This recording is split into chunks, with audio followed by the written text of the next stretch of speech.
அனைவருக்கும் வணக்கம். ஜியால் tax YouTube channel ஊடாக மீண்டும் நான் உங்களை சந்திப்பதில் மகிழ்ச்சி.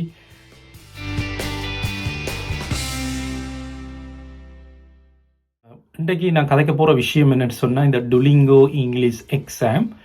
நான் அண்மையில் எனது உயர் படிப்புக்காக அயர்லாண்டுக்கு நான் மூவ் பண்ணியிருந்தேன். அந்த வகையில் நான் இந்த டுலிங்கோ எக்ஸாமை நான் ஃபேஸ் பண்ணியிருந்தேன். அப்போ இதை பற்றி நான் சில பேரோட பகிர்ந்து கொள்ளும் பொழுது பல பேருக்கு அது ஒரு புதிய விடயமாக இருந்தது. ஆகவே அதை பற்றி நான் உங்களோட பகிர்ந்து கொள்கிறேன்.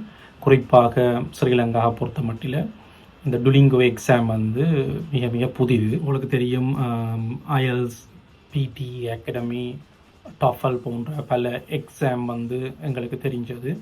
ஆனால் இந்த டுலிங்கோவை பற்றி நாங்கள் இன்றைக்கி சுருக்கமாக நான் உங்களுக்கு இந்த அனுபவத்தை நான் ஷேர் பண்ணுறேன். இது இந்த அனுபவம். டுலிங்கோ இங்கிலீஷ் எக்ஸாம் வந்து 100% ஆன்லைன். அது வந்து நீங்கள் வீட்டிலேயே நீங்கள் எடுக்கலாம். ஒரு நல்ல ஒரு மூடப்பட்ட அறையில், அமைதியான அறையில் இருந்து எடுக்கலாம். இதுக்கு வந்து ஒரு எக்ஸாம் சென்டர் இல்லை. இதுக்கு வந்து ஒரு புக்கிங் ஆன்லைனில் நாங்கள் டேட்டில் ஒன்று புக் பண்ண தேவையில்லை.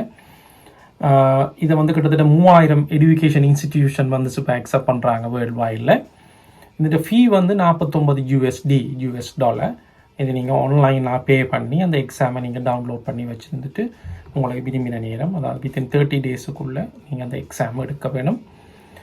இந்த எக்ஸாம் எல்லா யூனிவர்சிட்டியும் அக்செப்ட் பண்ணுறாங்களான்னு கேட்டிங்கன்னு சொன்னால் இல்லை. சில யூனிவர்சிட்டிஸ் இப்போ தான் ரீசெண்டாக அக்செப்ட் பண்ணியிருக்கிறாங்க. அதை நீங்கள் டுலிங்கோன்ற வெப்சைட்டில் போய் ஃபைன் யூனிவர்சிட்டி என்ற டைப்புக்குள்ள உங்களோட யூனிவர்சிட்டி அதை அக்செப்ட் பண்ணியிருக்கான்னு பார்த்த பிறகு இந்த எக்ஸாம் எடுங்க. அடுத்து நான் இந்த எக்ஸாமிൻ്റെ ஸ்ட்ரக்சரை சொல்கிறேன்.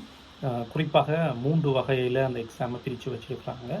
ஃபர்ஸ்ட் 10 மினிட்ஸ் வந்து ஒரு இன்ட்ரடக்ஷனாக தான் இருக்கும். ஜஸ்ட் ஒரு சிம்பிள் எக்ஸாமாக வரும். அதாவது ஃபில் இன் த பிளாங்க்ஸ், ஒரு வசனத்தை தந்து உங்களை சொல்ல வைக்கிறது, அப்படியான போல ஸ்பீக்கிங், அப்படியான ஒரு பேசிக் இன்ட்ரடக்ஷன் வரும்.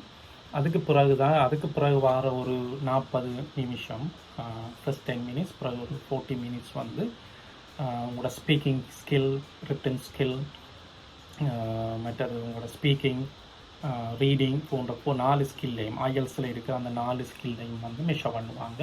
அதுக்கு டிஃப்ரெண்ட் ஆன்சர்ஸ் வரும். நீங்கள் இதில் தொடர்ந்து நான் அந்த சில டைப் ஆஃப் கொஷின்ஸ் போடுறேன்னு பாருங்கள். இது வந்து ரியல் இங்கிலீஷ் வேர்டை நீங்கள் கண்டுபிடிக்கிறது லிசனிங்கு கூடாக. அதில் இருக்கிற அந்த ஸ்பீக்கரை அமர்த்தினீங்கன்னு சொன்னால் ப்ரொனவுன்சியேட் பண்ணும். அது கூடாக நீங்கள் அந்த இங்கிலீஷ் வேர்டை கண்டுபிடிக்கலாம். அடுத்தது வந்து ஃபில் இன் த பிளாங்க்ஸ். நாங்கள் சின்ன வயதில் செய்தது தான். ஆனால் இது ஹார்டான டாப்பிக்கில் வரும். ஆனால் ஒரு பந்தி தான் வரும். ஆனால் அந்த பந்தியை நீங்கள் கட்டாயம் ப்ராக்டிஸ் பண்ண வேணும். அடுத்து வந்து ஒரு இன்ட்ரெஸ்டிங்கான விஷயம், அதாவது லிசனிங். இதை நீங்கள் அமுத்தினீங்கன்னு சொன்னால், அதாவது ஸ்பீக்கர் அமுத்தினீங்கன்னு சொன்னால் ஒரு வசனம் சொல்லுவாங்க. அதை கேட்டுட்டு நீங்கள் உடனே எழுத வேணும், குயிக்காக எழுத வேணும். இது திருப்பியும் ஒரு ரியல் இங்கிலீஷ் வேர்டை கண்டுபிடிக்கிறது. வாசித்து இந்த வேர்ட் வந்து இங்கிலீஷ் வேர்டா என்று சொல்லி நீங்கள் அதை கண்டுபிடிக்கலாம். அதை சரியான வேர்டை நீங்கள் அதை கிளிக் பண்ண வேணும். பிக்சர் தருவாங்க. அந்த பிக்சரை நீங்கள் விவரிக்க வேணும். இந்த பிக்சரை பற்றி சுருக்கமாக நீங்கள் சொல்ல வேணும். ஒரு குறைஞ்சது ஒரு 3 வசனம். இது வந்து உங்களோட ஸ்பீக்கிங் ஸ்கில். அதில் இருக்கிற வசனத்தை, உதாரணமாக ஜெஸ் ஐ ஆம் கோயிங் டு ஈட் என்ற அந்த வசனத்தை நீங்கள் சொல்ல வேணும். ரெக்கார்ட் பட்டன் அமுத்தின பிறகு சொல்ல வேணும். ஆகவே அதை ரெக்கார்ட் பண்ணணும். ஒவ்வொரு கொஷின்ஸுக்கும் வந்து டைம் தருவாங்க. குறைஞ்சது 3 மினிட்ஸ், சில கொஷின்ஸுக்கு 1 மினிட். அந்த மினிட் வந்து குறைஞ்சு கொண்டு போய்கொண்டு இருக்கும். அந்த மினிட்ஸை பார்த்தீங்கன்னா டென்ஷன் ஆகிடுவீங்க. நீங்கள் இந்த எக்ஸாம் செய்து பழகினீங்கன்னு சொன்னால் உங்களுக்கு தெரியும் எவ்வளோ நிமிஷத்துக்கு செய்யணும்னு சொல்லி. அந்த நிமிஷம் ஓடி முடிஞ்சோன்னா ஆட்டோமேட்டிக்காக அது என்ன செய்யணும்னு சொன்னால் அடுத்த கொஷனுக்கு மாறிடும். இல்லை நீங்கள் குயிக்காக செய்து முடிச்சிட்டிங்கன்னு சொன்னால் நெக்ஸ்ட் அமர்த்தினீங்கன்னு சொன்னால் நீங்கள் அடுத்த பகுதிக்கு போகலாம். ஆகவே எக்ஸாம் ஸ்ட்ரக்சரை வந்து வடிவாக நீங்கள் டுலிங்கோ வெப்சைட்டில் போய் உங்களோட இமெயிலை கொடுத்து ரெஜிஸ்டர் பண்ணிவிட்டு நீங்கள் தாராளமாக இவ்வளவு ப்ராக்டிஸ் எக்ஸாம் செய்யலாம். மாக்ஸ் எக்ஸாம் வந்து கணக்கே இருக்குது. ஆனால் அது 15 மினிட்ஸுக்கு தான் செட் பண்ணி வச்சுருக்குறாங்க. அந்த 15 மினிட்ஸுக்கு வர கொஷின் மாதிரி தான் நான் நெடுக வரும். ஆகவே அது ஒருக்கா தயவு செய்து ப்ராக்டிஸ் பண்ணி பாருங்கள். அதில் டைம் கால்குலேஷன்ஸ், எவ்வளவு என்னென்ன எக்ஸசைஸுக்கு எவ்வளவு நிமிஷம் இருக்குதுன்னு சொல்லி பார்த்தீங்கன்னு சொன்னால் நீங்கள் அதை ஈஸியாக இருக்கும். லாஸ்ட்டாக ஒரு 10 மினிட்ஸ் வந்து ஒரு வீடியோ இன்டர்வியூ மாதிரி வச்சுருக்குறான். அது அந்த எக்ஸாமுக்கு போகைக்கு அவன் சொல்லுவான், நாங்கள் உங்களை ரெக்கார்ட் பண்ணுறோம், இது வந்து ஒரு வீடியோ இன்டர்வியூன்னு சொல்லி. அதில் வந்து குறிப்பாக 2 டாபிக் தருவான். 2 டாப்பிக்கு ஒரு 5 செகண்ட் 10 செகண்ட் தருவான் ப்ரிப்பேர் ஆகுன்றதுக்கு. பிறகு நீங்கள் அதை பற்றி கதைக்க வேணும். அப்படி 2 எக்ஸசைஸ் இருக்குது. அதுவும் வந்து part of the exam. So அப்போ பேசிக்காக 3 ஸ்ட்ரக்சர். இன்ட்ரடக்ஷன், மற்றது ஒரு 40 மினிட்ஸுக்கு வந்து மாறி மாறி மாறி கொஷின்ஸ் வரும். ஒரு இன்டிகிரேட்டட் எக்ஸாம் மாதிரி, அதாவது part of the speaking, part of written, part of listening, part of ரீடிங்காக இருக்கும். ஃபைனலாக ஒரு வீடியோ இன்டர்வியூ இருக்கும். இதுதான் இந்த எக்ஸாமின் ஸ்ட்ரக்சர்.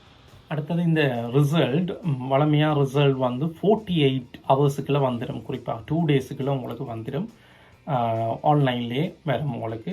அல்லது நீங்கள் இந்த Duolingo வெப்சைட்டுக்கு போய் உங்களோட இமெயில் பாஸ்வேர்டை கொடுத்தீங்கன்னு சொன்னால் நீங்கள் எக்ஸாம் எடுத்த ஹிஸ்ட்ரி எல்லாம் அதில் இருக்கும். அதில் உங்களோட ரிசல்ட் வந்து அவைலபிளாக இருக்கும். கிட்டத்தட்ட 160 மார்க்ஸுக்கு போடுறாங்க.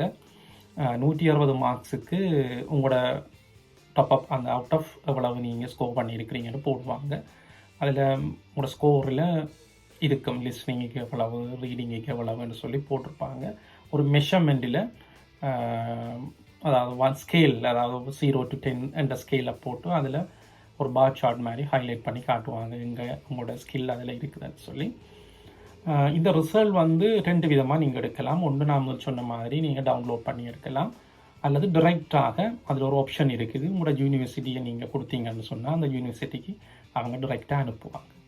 ஆகவே very easy access and speed result compared to other exam. So that is one of the benefit. அதான் இது ஒரு நன்மையாக இருக்கிறது. இது ஒரு சாம்பிள் ரிசர்ச் சர்டிஃபிகேட். இதில் டோட்டல் மார்க்ஸ் இருக்கும், உங்களோட ஃபோட்டோ இருக்கும், உங்களோட ரெஃபரன்ஸ் நம்பர் இருக்கும், தொடர்ந்து எங்களோட ரிசல்ட்டின் பிரேக் டவுனும் இருக்குது. சில பேர் என்கிட்ட கேட்டாங்க சொல்லி, இது எப்படி கம்பேர் பண்ணுறது IELTS TOEFLோடன்னு சொல்லி. அது வெப்சைட்டில் வடிவாக போட்டிருக்குறாங்க. நீங்கள் போய் உதாரணத்துக்கு Duolingoவில் நீங்கள் 110 எடுத்தீங்கன்னு சொன்னால் which is equal to 6.5 in IELTS. IELTSல அது 6.5க்கு ஈக்குவலாக இருக்கும். அதே மாதிரி TOEFLுக்கும் அந்த மெஷர்மெண்ட் வச்சுருக்குறாங்க. ஆகவே நீங்கள் அதை மெஷர் பண்ணி கொள்ளலாம். அப்போ சில யூனிவர்சிட்டிஸ் வந்து IELTSல 6.5 ஈக்குவல் அது இங்கிலீஷ் எக்ஸாம் லைக் Duolingoன்னு சொன்னால் நீங்கள் இதை அப்ளை பண்ணலாம். இல்லை சில யூனிவர்சிட்டி கட்டாமல் IELTSன்னு சொன்னால் நீங்கள் இதை ஈக்குவல் பண்ண முடியாது, அதாவது இதை அப்ளை பண்ண முடியாது. ஆகவே தான் சொன்ன மாதிரி முதல் நீங்கள் செக் பண்ண வேணும் இந்த எக்ஸாம். ஏன்னா இப்போ தான் வந்தது மார்க்கெட்டுக்கு. ஆகவே இது வந்து எல்லா யூனிவர்சிட்டியாலையும் இன்னும் அக்செப்ட் பண்ணப்படையில்லை. இப்போ எப்படி இந்த எக்ஸாம் எடுக்கிறதுன்னு சொன்னால், நான் சொன்ன மாதிரி நீங்கள் உங்களோட அக்கௌண்ட்டை, உங்களோட இமெயிலை கொடுத்து ஒன் பண்ணினா அதில் 3 ஆப்ஷன் இருக்குது. முதலாவது ஆப்ஷன் வந்து உங்களோட ப்ராக்டிஸ் எக்ஸாம் 15 மினிட்ஸுக்கு. 2வது இருக்கும் அந்த எக்ஸாமை வந்து டவுன்லோட் ஆப்ஷன் இருக்கும். அதில் போய் டவுன்லோட் பண்ணினீங்கன்னு சொன்னால் பே பண்ணின பிறகு நான் நினைக்கிறேன் கிரெடிட் கார்டு அல்லது டெபிட் கார்டு ஆப்ஷன் இருக்குது. அதில் பே பண்ணினீங்கன்னு சொன்னால் நீங்கள் அந்த எக்ஸாமை சேவ் பண்ணி வச்சுருந்து போட்டு உங்களுக்கு கன்வீனியன்ட் டைம் எடுக்கலாம். அதாவது கிட்டத்தட்ட 30 டேஸுக்குள்ளே அந்த எக்ஸாம் எடுக்கணும்னு சொல்லப்படுது. அதோட செக் பண்ணிக்கொள்ளுங்க. எக்ஸாம் 3வது ஆப்ஷன் வந்து டேக் அ டெஸ்ட் என்ற ஒரு ஆப்ஷன் இருக்குது. அதுதான் நீங்கள் எக்ஸாமுக்கு ரெடியான இருந்துட்டு அந்த எக்ஸாமை நீங்கள் எடுக்கலாம். இந்த 3 ஆப்ஷனையும் நீங்கள் இப்போ பார்க்குறீங்க. Try the test, purchase the test, அடுத்தது டேக் த டெஸ்ட். இறுதியாக இந்த ரெக்குவயர்மெண்ட்டை நான் உங்களுக்கு சொல்கிறேன். எக்ஸாம் தொடங்க முதல் நீங்கள் உங்களோட பாஸ்போர்ட் கையில் வச்சுருக்கணும். அந்த பாஸ்போர்ட்டை நீங்கள் என்ன செய்யணும்னா கேமராவுக்கு முன்னால் வடிவாக காட்ட வேணும். அதை கேமரா கேப்சர் பண்ண மட்டும் நீங்கள் வடிவாக பிடிச்சி கொள்ள வேணும். பிறகு எக்ஸாமுக்கு நீங்கள் ரெடியாண்டு கேட்கும். ரெடின்னு சொன்னால் நீங்கள் அதுக்கு பிறகு நான் சொன்ன மாதிரி தலைகள் எல்லாம் மாட்டேலாது, பேப்பர் நீங்கள் கொண்டு போயிடலாது, பென்சில் கொண்டு போயிடலாம், பேனா பென்சில் ஒன்றும் கொண்டு போயிடலாது, ஹெட்செட் கொள்வையிலாது. அதாவது உங்களோட லேப்டாப்பும் உங்களோட கேமரா ஒன்றில் இருக்க வேணும். நீங்கள் எக்ஸாமுக்கு ரெடியாக இருக்க வேணும். பாஸ்போர்ட் அவ்வளோதான். So this is the basic requirement. உங்கள் வெப்சைட்டில் போனீங்கன்னு சொன்னால் ஃபர்தர் டீட்டெயில் இருக்குது. இந்த இன்ஃபர்மேஷன் கனவேருக்கு தெரியாது. யூனிவர்சிட்டி ஸ்டூடெண்ட்ஸுக்கு இது முக்கியமான தகவலாக இருக்கும். ஆகவே தயவு செய்து இந்த வீடியோவை ஷேர் பண்ணுங்கள். எக்ஸாம் எடுங்க. Good luck. தேங்க்யூ.